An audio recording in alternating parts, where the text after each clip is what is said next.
വേദപ്രയാഗ് മീഡിയയിലേക്ക് സ്വാഗതം.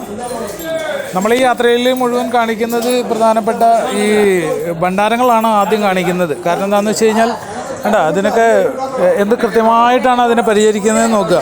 നമ്മളിപ്പോൾ നിൽക്കുന്നത് തലപ്പാറ മല ഇവിടെയാണ്. ഇവിടെയൊക്കെ നേരിട്ട് നമുക്ക് വീഡിയോ എടുക്കുന്നതിന് വേറെ വിഷയങ്ങളൊന്നുമില്ല, അതുകൊണ്ടാണ് ഇങ്ങനെ എടുക്കുന്നത്.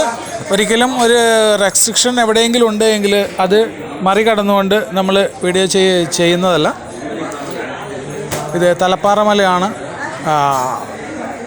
വളരെ പ്രധാനപ്പെട്ട ഒരിടമാണ്. ഇവിടെ ശബരിമലയോടനുബന്ധിച്ചുള്ള സ്ഥലങ്ങളിലും കൗളാചാരമാണ് നടന്നത് എന്നുള്ളതിന് വ്യക്തമായി കാണുന്ന ഒരു തെളിവാണിത്. ജാതിമത കാര്യങ്ങൾക്ക് അതീതമായിക്കൊണ്ട് ആ തത്വമസിയിലേക്ക് അത് മനസ്സിലാക്കിക്കൊണ്ട് അവിടേക്ക് യാത്ര ചെയ്യുന്ന ഏതൊരു പുണ്യാത്മാവിനും ഇവിടെ വന്നു കഴിയുമ്പോൾ തന്നെ അത് മനസ്സിലാക്കും. ഈ പറയുന്ന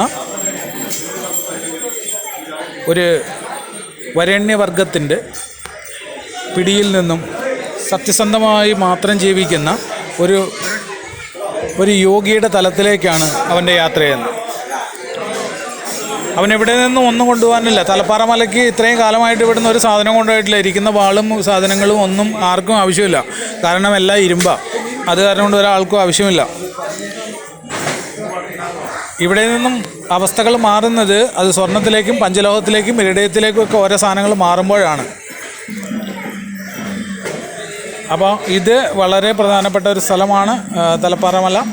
ഇവിടെ നിന്ന് ആദ്യമായിട്ട് നമ്മൾ ശരിക്കും എരുമേലിയിൽ നിന്നും തുടക്കം വയ്ക്കുന്നത് ഇവിടെ നിന്നാണ്. ഇവിടെ നിന്ന് തിരിഞ്ഞിട്ടാണ് തലപ്പാറ മല ക്ഷേത്രത്തിൽ അയ്യപ്പസ്വാമിയുടെ ക്ഷേത്രമുണ്ട്, ആ ക്ഷേത്രത്തിലേക്ക്. അവിടെ നിന്നാണ് വാവരുടെ പള്ളി ഫ്രണ്ടിൽ. അയ്യപ്പന്മാർക്ക് അവിടെ കയറേണ്ട ആവശ്യകതയില്ല. പക്ഷേങ്കിൽ മലയാളികളല്ലാത്ത ആളുകൾക്ക് ഇത് കൃത്യമായി അറിയാത്ത കാരണം കൊണ്ട് അവർ കയറുക തന്നെ ചെയ്യും. അവിടെ നിന്നാണ് അപ്പുറത്താണ് എരുമേലി ശ്രീ ധർമ്മശാസ്ത്ര ക്ഷേത്രവും.